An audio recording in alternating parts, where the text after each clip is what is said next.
খবর শুনছেন নিউ সংবাদ চ্যানেলে। আজ হল ২২ তারিখ সোমবার। আজকের ৬০টি তাজা খবর। শুরুতে হেডলাইন। মন্দির নগরীতে পুলিশের চোখের সামনে চলছিল দেহবাণিজ্য। কোথা থেকে আসত এই যুবতীরা? কড়া সিদ্ধান্ত রাজ্যের। টোটো চলাচলে আসছে বড়সড় বদল। প্রকাশিত হল নতুন নির্দেশিকা। পুজোর আগেই অবসরপ্রাপ্ত কর্মীদের মুখে হাসি, মিলতে চলেছে বকেয়া পাওনা। সরকারি বাড়ি ঘিরে বিতর্কে সরব চন্দ্রচূড়, মুখ খুলে তোলপাড় প্রাক্তন প্রধান বিচারপতির মন্তব্যে। তিরুপতি মন্দিরে দানপেটি কেলেঙ্কারি, ১০০ কোটি টাকা গায়েব, সিবিআই তদন্তের নির্দেশ হাইকোর্টের। আগামীকাল থেকে জিএসটি ছাড়ের উৎসব, দরিদ্র ও মধ্যবিত্তের দিন ফিরবে বলে আশা। মণ্ডপে মমতার ছবি না রাখলেই বন্ধ অনুদান, তৃণমূল বিধায়কের হুঁশিয়ারিতে বিস্ফোরণ, শুভেন্দুর গর্জন। নমস্কার, এতক্ষণ শুনলেন সংবাদ শিরোনাম। এবার আসছি বিস্তারিত খবর নিয়ে। মন্দির নগরীতে পুলিশের চোখের সামনে চলছিল দেহবাণিজ্য। কোথা থেকে আসত ওই যুবতীরা? অযোধ্যায় পুলিশের নাকের ডগায় দেহ ব্যবসা চক্রের পর্দাফাঁস। উত্তরপ্রদেশের অযোধ্যায় পুলিশের চোখের সামনেই চলছিল বিশাল দেহ ব্যবসা চক্র।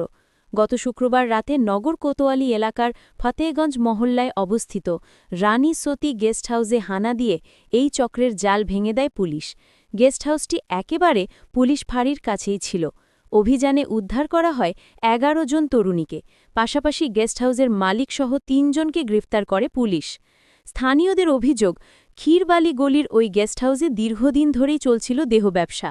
তদন্তে জানা গেছে, দিল্লি, বিহার এবং উত্তরপ্রদেশের বিভিন্ন জেলা থেকে তরুণীদের এনে এই চক্র চালানো হতো। প্রতিদিন রাতেই সেখানে ভিড় করত খদ্দেররা। শুক্রবার রাতেও একই ছবি দেখা গেছিল। ফলে বিরক্ত স্থানীয় বাসিন্দারা পুলিশকে খবর দেন। অভিযানের খবর পেয়েই সিও সিটি শৈলেন্দ্র সিংয়ের নেতৃত্বে মহিলা থানার ভারপ্রাপ্ত কর্মকর্তাসহ একদল পুলিশ সেখানে পৌঁছে হানা দেয়। ১৯ থেকে ৩৪ বছর বয়সী ১১ জন তরুণীকে উদ্ধার করা হয়। তাদের মধ্যে কেউ বিবাহিতা, কেউ অবিবাহিতা। আটক তরুণীদের মধ্যে একজন দিল্লির জাহাঙ্গীরগঞ্জের বাসিন্দা, কয়েকজন বিহারের গোপালগঞ্জ থেকে, আর বাকিরা গোরখপুর, বালিয়া ও কুশীনগর জেলার মেয়ে। গ্রেফতার ৩ জন। ঘটনাস্থল থেকেই পুলিশ গ্রেফতার করে গেস্ট হাউসের মালিক গণেশ আগরওয়াল, আজবেরানপুর সিসোলির পাপ্পু এবং নন্দপুরের মায়রামকে। তাদের বিরুদ্ধে নগর কোতোয়ালি থানায় অনৈতিক দেহ ব্যবসা আইনের অধীনে মামলা দায়ের করা হয়েছে। অতিরিক্ত পুলিশ সুপার নগর চক্রপাণি ত্রিপাঠী জানিয়েছেন, আটক তরুণীদের মেডিকেল পরীক্ষা করানো হয়েছে এবং প্রয়োজনীয় আইনি পদক্ষেপ নেওয়া হচ্ছে। পাশাপাশি এই চক্রের সঙ্গে যুক্ত অন্যান্যদের খুঁজে বের করতেও তদন্ত চালানো হচ্ছে। স্থানীয়দের দাবি, রাতে ওই গেস্ট হাউসে অস্বাভাবিক আসা যাওয়া বেড়ে যেত। পুলিশ আশ্বাস দিয়েছে, ভবিষ্যতে এই এলাকায় কোনো ধরনের অবৈধ কার্যকলাপ কঠোরভাবে দমন করা হবে। কড়া সিদ্ধান্ত রাজ্যের। টোটো চলাচলে আসছে বড়সড় বদল। প্রকাশিত হল নতুন নির্দেশিকা। রথোৎসবের আগে টোটো চলাচলের ওপর কঠোর নিয়ন্ত্রণে আনছে রাজ্য সরকার। রথোৎসবের আগে টোটো চলাচলের ওপর কঠোর নিয়ন্ত্রণে নামলেও রাজ্য। সম্প্রতি পরিবহন দফতরের প্রকাশিত ১১ পাতার এক বিজ্ঞপ্তিতে জানানো হয়েছে, এবার থেকে নির্দিষ্ট রুট ছাড়া অন্য কোথাও টোটো চলাচল করতে পারবে না। এতদিন শহর ও গ্রামে অসংখ্য টোটো চললেও তার বড় অংশই ছিল নিয়ম বহির্ভূত। এবার সেই বিশৃঙ্খলায় রাশ টানতে উদ্যোগী প্রশাসন। পরিবহন দফতর সূত্রে খবর, টোটো চালানোর জন্য জেলা স্তরের রেজিস্ট্রেশন বাধ্যতামূলক করা হয়েছে।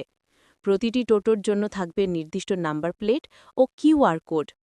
এই কোড স্ক্যান করলেই জানা যাবে টোটোটি নির্দিষ্ট রুট ছেড়ে অন্য রুটে ঢুকেছে কিনা। পাশাপাশি একজনের নামে একাধিক টোটোর রেজিস্ট্রেশন বাতিল করা হবে।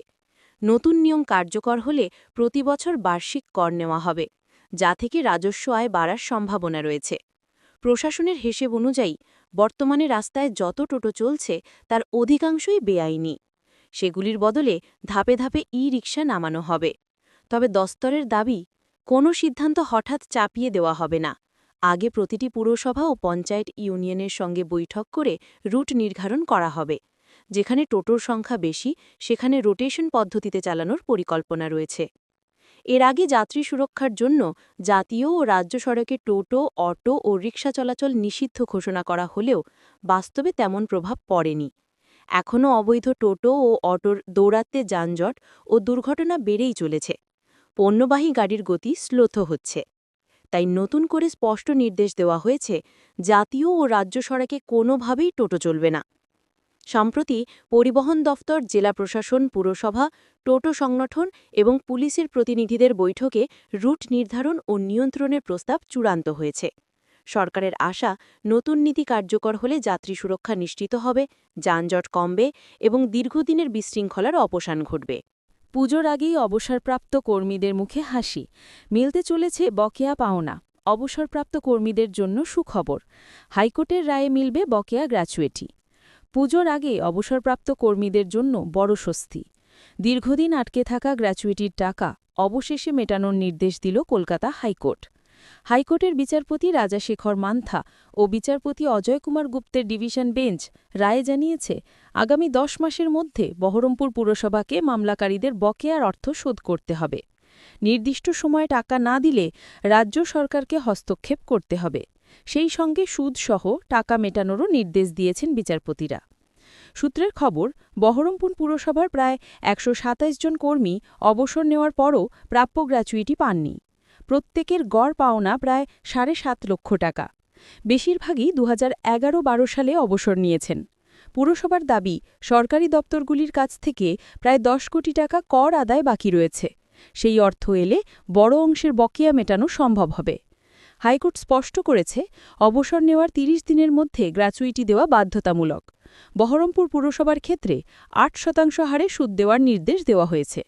নির্দিষ্ট সময়সীমার মধ্যে টাকা না মেটালে সুদের হার বেড়ে হবে 11%। আইনজীবীদের মতে এই রায় রাজ্যের অন্য পুরসভা ও পুরনিগমের ক্ষেত্রেও নজির তৈরি করবে। বর্তমানে বহু অবসরপ্রাপ্ত কর্মী তাদের প্রাপ্য অর্থ থেকে বঞ্চিত। ফলে হাইকোর্টের এই যুগান্তকারী রায় তাদের কাছেও নতুন আশার আলো দেখাচ্ছে। বহরমপুর পুরসভার চেয়ারম্যান নারুগোপাল মুখার্জি বলেন, প্রায় 450 অবসরপ্রাপ্ত কর্মীর টাকা বাকি আছে। রাজ্য সরকার যেমন নির্দেশ দেবে আমরা তেমন ব্যবস্থা নেব। পুরসভার আইনজীবী অরিন্দম দাস জানান, হাইকোর্টের নির্দেশ পুরসভার জন্য স্বস্তির। প্রয়োজনে রাজ্য সরকারের আর্থিক সহায়তায় বকেয়া মেটানো হবে। সরকারি বাড়ি ঘিরে বিতর্কে সরব চন্দ্রচূড়, মুখ খুলে তোলপাড় প্রাক্তন প্রধান বিচারপতির মন্তব্যে। সরকারি আবাসন বিতর্কে অবশেষে মুখ খুললেন প্রাক্তন প্রধান বিচারপতি চন্দ্রচূড়। সম্প্রতি বিচারপতি সুধাংশু ধুলিয়ার বিদায়ী অনুষ্ঠানে বর্তমান প্রধান বিচারপতি বি.আর. গাভাইয়ের মন্তব্যকে ঘিরে তৈরি হয়েছিল এই বিতর্ক। ওই অনুষ্ঠানে গাভাই বলেছিলেন, কেউ কেউ অবসরের পরের দিনই সরকারি বাড়ি ছেড়ে দেন। অনেকেই মন্তব্যটিকে প্রাক্তন প্রধান বিচারপতি চন্দ্রচূড়ের উদ্দেশ্যে কড়া কটাক্ষ হিসেবে ব্যাখ্যা করেছিলেন। এই বিষয়ে প্রশ্ন করা হলে চন্দ্রচূড় স্পষ্ট বলেন, আমি কারো ব্যক্তিগত মন্তব্য নিয়ে মন্তব্য করতে চাই না। প্রধান বিচারপতি গাভাই যা বলেছেন সেটি তার নিজস্ব মতামত। আমি তার সঙ্গে একমতও হতে পারি, নাও হতে পারি। তবে আমি আমাদের প্রতিষ্ঠানের প্রতিটি অংশকে শ্রদ্ধা করি। প্রত্যেকেরই মত প্রকাশের অধিকার আছে। আবাসন ইস্যুতে নিজের অবস্থান ব্যাখ্যা করতে গিয়ে তিনি জানান, তার 2 কন্যা বিরল রোগ নেমালাইন মায়োপিঠিতে আক্রান্ত। চিকিৎসার সুযোগ না থাকায় পরিবারকে কঠিন পরিস্থিতির মুখোমুখি হতে হয়েছে। পাশাপাশি বয়স্ক বাবা মায়ের অসুস্থতার কারণে আবাসন বদল করাও কঠিন হয়ে উঠেছিল। স্ত্রী কল্পনা সহ প্রায় 60-70টি বাড়ি খুঁজেও সন্তানের প্রয়োজনের উপযুক্ত কোনো বাসস্থান পাননি। তাই অতিরিক্ত 2 মাস সরকারি বাড়িতে থাকার অনুমতি চেয়েছিলেন। তিনি আরও জানান, এই সময় তিনি ভাড়া ছাড়া বাড়িতে থাকেননি। উল্লেখযোগ্যভাবে গত জুলাইয়ে সুপ্রিম কোর্ট প্রশাসন কেন্দ্রকে জানায়, চন্দ্রচূড়ের সরকারি বাড়ি ছেড়ে দেওয়ার নির্দিষ্ট সময়সীমা ইতিমধ্যেই শেষ। অবশেষে আগস্টের শুরুতেই তিনি দিল্লির কৃষ্ণ মেনন মর্গের সরকারি আবাসন খালি করেন। তিরুপতি মন্দিরে দানপেটি কেলেঙ্কারি, 100 কোটি টাকা গায়েব, সিবিআই তদন্তের নির্দেশ হাইকোর্টে। তিরুপতি মন্দিরে দানপেটি কেলেঙ্কারি, বিজেপির বিস্ফোরক অভিযোগে তোলপাড়, আন্ধ্রপ্রদেশে বড় বিতর্কের সূচনা হয়েছে। বিজেপির অভিযোগ, ওয়াইএসআর কংগ্রেসের শাসনামলে 2019-24-এ তিরুপতি মন্দিরের দানপেটি থেকে 100 কোটিরও বেশি টাকা অবৈধভাবে আত্মসাৎ করা হয়েছে। বিজেপি নেতা ও তিরুমালা তিরুপতি দেবস্থানাম ভুনু প্রকাশ রেড্ডি এই ঘটনাকে টিটিডির ইতিহাসের সবচেয়ে বড় দুর্নীতি বলে দাবি করেছেন। রেড্ডি এক সিসিটিভি ফুটেজ প্রকাশ করে জানান, মন্দিরের কর্মী রবিকুমার দানপেটি থেকে নগদ অর্থ হাতিয়ে নেন। তার অভিযোগ, এই টাকার রিয়েল এস্টেটে বিনিয়োগ করা হয়েছে এবং এর একটি অংশ সরাসরি প্রাক্তন মুখ্যমন্ত্রী ওয়াইএস জগনমোহন রেড্ডির সরকারি আবাস তারেপল্লী প্যালেসে পৌঁছেছে। রেড্ডির অভিযোগ, শুধু তাই নয়, এই ঘটনায় ওয়াইএসআর কংগ্রেসের একাধিক প্রভাবশালী নেতা ও উচ্চপদস্থ আধিকারিক জড়িত ছিলেন। এমনকি এক পুলিশ আধিকারিকও এই সম্পত্তি লুটের সঙ্গে সক্রিয়ভাবে যুক্ত ছিলেন বলে দাবি করেছেন তিনি। রেড্ডি আরও জানান, হাইকোর্ট ইতিমধ্যেই মামলাটিকে গুরুত্ব দিয়ে সিআইডিকে তদন্তভার দিয়েছে। আদালতের নির্দেশ অনুযায়ী 1 মাসের মধ্যে তদন্ত শেষ করে সিল করা খামের রিপোর্ট জমা দিতে হবে। পাশাপাশি টিটিডি বোর্ডের সিদ্ধান্ত ও সংশ্লিষ্ট নথিপত্র বাজেয়াপ্তেরও নির্দেশ দেওয়া হয়েছে। ঘটনা নিয়ে রেড্ডি টিটিডির তৎকালীন সভাপতি ভুমনা করুণাকর রেড্ডির কাছেও সরাসরি জবাব দাবি করেছেন। আগামীকাল থেকে জিএসটি ছাড়ের উৎসব, দরিদ্র ও মধ্যবিত্তের দিন ভিড়বে বলে আশা। জিএসটি 2.0 নিয়ে মোদির বিস্ফোরক ঘোষণা। দরিদ্র থেকে মধ্যবিত্ত সবাইয়ের মুখে হাসি। নয়াদিল্লি, আমেরিকার শুল্কচাপকে কার্যত চ্যালেঞ্জ ছুড়ে দিয়ে প্রধানমন্ত্রী নরেন্দ্র মোদী চালু করলেন তার ব্রহ্মাস্ত্র, আত্মনির্ভর ভারত। মহালয়ার বিকেলে জাতির উদ্দেশ্যে ভাষণ দিয়ে তিনি জানালেন, আগামীকাল থেকেই দেশজুড়ে শুরু হচ্ছে জিএসটি সাশ্রয় উৎসব। দেবীপক্ষের সূচনায় দরিদ্র থেকে মধ্যবিত্তের কাঁধ থেকে নেমে যাবে বাড়তি করের বোঝা। মোদির দাবি, জিএসটি 2.0 শুধু সাধারণের খরচ কমাবে না, বরং বিনিয়োগ টানবে চুম্বকের মতো। এর ফলে আর পছন্দের জিনিস কিনতে অপেক্ষা করতে হবে না, প্রতিটি পরিবার সাশ্রয়ের স্বাদ পাবে। তিনি কটাক্ষ করে বলেন, 2014 আগে দেশ করের গোলকধাঁধায় জর্জরিত ছিল। আম জনতা থেকে ব্যবসায়ী সবাই কষ্টে ছিল। কোম্পানির বাড়তি খরচ ভোক্তার ঘাড়ে চাপানো হতো। নতুন জিএসটি সেই দুর্ভোগের অবসান ঘটাবে বলেই দাবি প্রধানমন্ত্রীর। মোদি গর্জে ওঠেন, নতুন জিএসটির সংস্কার হবে পরিবারগুলির জন্য দ্বিগুণ আশীর্বাদ। ব্যবসা হবে মসৃণ, বিনিয়োগ বাড়বে, বাজার খুলবে আরও বড় আকারে। প্রসঙ্গত, জিএসটি কাউন্সিল ইতিমধ্যেই পুরনো হার বাদ দিয়ে 5% ও 18% এই দ্বিস্তরীয় কাঠামো কার্যকর করেছে। 22 সেপ্টেম্বর নবরাত্রির প্রথম দিন থেকে নতুন সিদ্ধান্তে 99% পণ্যের কর নেমে আসছে 12% থেকে 5%তে। আগে যেখানে 28% কর দিতে হতো, সেখানে এবার হবে মাত্র 18%। তবে বিলাসবহুল ও ক্ষতিকর পণ্যের উপর থাকবে সর্বোচ্চ 40% কর। মণ্ডপে মমতার ছবি না রাখলেই বন্ধ অনুদান। তৃণমূল বিধায়কের হুঁশিয়ারিতে বিস্ফোরণ। শুভেন্দুর গর্জন, পুজো অনুদানকে কেন্দ্র করে তৃণমূল বিধায়কের বিতর্কিত মন্তব্যে তোলপাড় রাজ্য রাজনীতি। মহালয়ার প্রাক্কালে রাজ্যের পুজো কমিটিগুলিকে কার্যত হুঁশিয়ারি দিলেন এক প্রভাবশালী তৃণমূল বিধায়ক। নন্দকুমারের বিধায়ক সুকুমার দে ঘোষণা করেন, সরকারি 1,10,000 টাকা অনুদান নিতে হলে মণ্ডপে মুখ্যমন্ত্রী মমতা বন্দ্যোপাধ্যায়ের ছবি টাঙানো বাধ্যতামূলক। তা না হলে আগামী বছর অনুদান বন্ধ করে দেওয়া হবে বলে হুমকি দেন তিনি। বিধায়কের এই মন্তব্যে মুহূর্তে চড়েছে বিতর্কের পারদ। সোশ্যাল মিডিয়ায় ভাইরাল ভিডিওটি শেয়ার করে তীব্র প্রতিক্রিয়া জানান বিরোধী দলনেতা শুভেন্দু অধিকারী।